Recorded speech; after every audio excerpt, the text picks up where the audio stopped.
Abraham, Abraham, இதோ அடியேன். உன் மகனை, நீ அன்பு கூறும் உன் ஒரே மகனான ஈசாக்கை அழைத்து கொண்டு மோரியா நிலப்பகுதிக்கு செல். அங்கு நான் உனக்கு காட்டும் மலைகளின் ஒன்றின் மேல் எரிபலியாக அவனை நீ பலியிட வேண்டும்.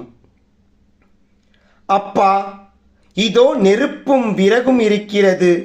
பலியிட வேண்டிய ஆடு எங்கே? எரிபலிக்கான ஆட்டுக்குட்டியை பொறுத்தமட்டில் கடவுளே பார்த்து கொள்வார். ஆபிரகாம், ஆபிரகாம், இதோ அடியேன். பையன் மேல் கை வைக்காதே.